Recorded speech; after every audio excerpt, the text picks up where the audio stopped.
Hello, we're back at it again. This is June 4th, and we're at bone marrow transplant day -4. And speaking of 4, I've had my 4th dose of Bolsafan last night, as usual, between midnight and 3 a.m. Look at the clock right now. What does that say, like 9:30 or something? Oh, look at that beautiful view I look out there. Yeah, 9:30 in the morning, so about 6.5 hours ago I finished up that run, and it's catching up to me a little bit. This morning I felt a little nauseous, so I did eat breakfast, and I'm still eating breakfast. And I had him give me a little anti-nausea pill, one of those ones that are made specifically for chemo drugs, and it seems to have done the trick. It settled me down a little bit. Excuse me. My eye, the left eye looks fantastic. I still have this floater here. It's not dead center anymore. It's kind of up in my eye a little bit, so it's not blocking as much vision as it was. But it does need to go away here eventually. But if I can just get rid of that, I think I'll be set as far as my vision goes. There has been an ongoing saga again with my high blood pressure. It seems like if I'm just laying flat, like in the morning when they first wake me up, I have what they consider to be decent numbers. Decent numbers to them is anything below 160 over like 90. So like if I'm 158 over 88, they're happy. They start getting a little antsy when I get into the 160s, 170s, and I even hit 180 once or twice. I was like 184 over like 112, I think, yesterday at some point.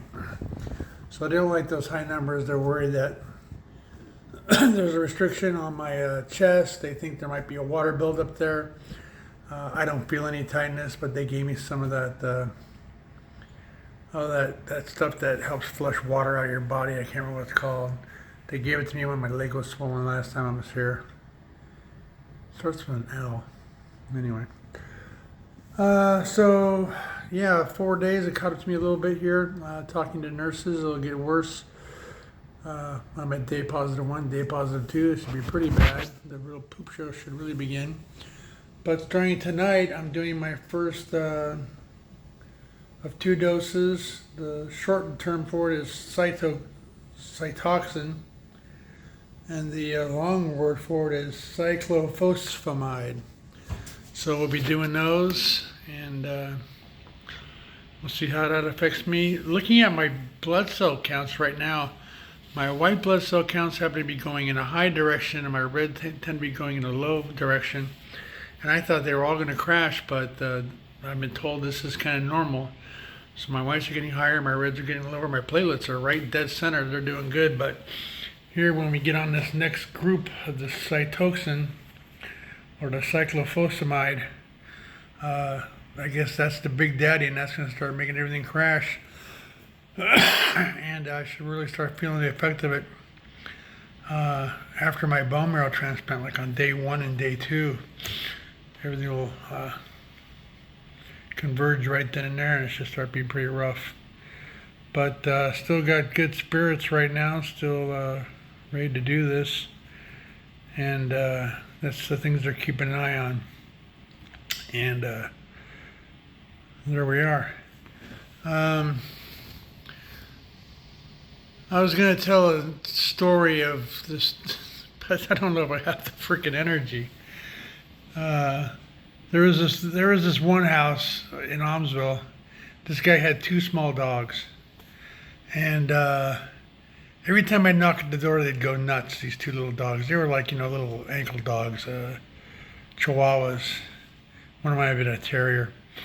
But anyway, I'd have to go to this guy's house once a month because he was a veteran. And as a veteran, he was getting medical supplies sent to him on a monthly basis that needed a signature. So it's not like I could just leave the bag at the door, knock, yell UPS, and walk away. I had to actually get him out of the house. He had to come out and sign my computer, and then I gave him the package. He'd go back inside. So we had this routine where I'd ring the bell. That way he knew it was me as opposed to knocking. And then you'd hear the dogs go nuts, and then you'd hear him come to the door, and he'd be yelling, "Get back, get back, get back," and trying to get these dogs back. And he got real good about opening the door and closing it behind him as he stepped out. And then that way it would like cut off the dogs and the dogs wouldn't make it outside. Well, this one time, as luck would have it, the most vicious of the two dogs did get out. He kind of snuck out between his legs and he started, going around my feet and barking and biting at me and stuff. And I stood there and I was like lifting one leg and lifting the other, lifting one leg and lifting the other. So he'd have like less of an opportunity to get me, just offering up one leg at a time. And this guy's yelling at me. He's all yelling, kick him, kick him. He's telling me to kick his dog. Well, I'm not going to kick his damn dog. So I'm still just standing there doing this march in time. Just one leg up, one leg down, one leg down. And I was wearing shorts and the guy got me. He nipped me. And I yelled, "Oh, he got me!" Just like I got shot by a bullet or something. It was really funny. And the guy keeps yelling, "Kick him, kick him!" I'm like, "No, I'm not going to kick him." Well, eventually, after the dog drew blood, I guess he was happy with himself, so he went over to the grass and was like sniffing around. And I finished up my business with the guy, and I went walking off, and that was it. It barely broke the skin. It wasn't a big deal, but I just thought it was funny that this was obviously the wife's dog and not his dog because he's telling me to kick this dog who's trying to bite my ankles. Anyway, that was one of my dog bites. If I think about it, I'll tell you, I have one other dog bite story. I'll share that one with you. A little bit more gnarly than this one, but anyway. See, I'm up in around 7 minutes, and that's a little bit too much time. But before I do go, I'll give you guys one more view.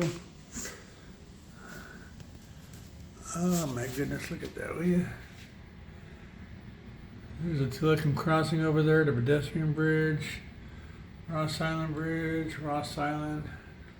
The complex down there, HSU. I'll be staying down there eventually when this is all over here. All right, ta-ta for now.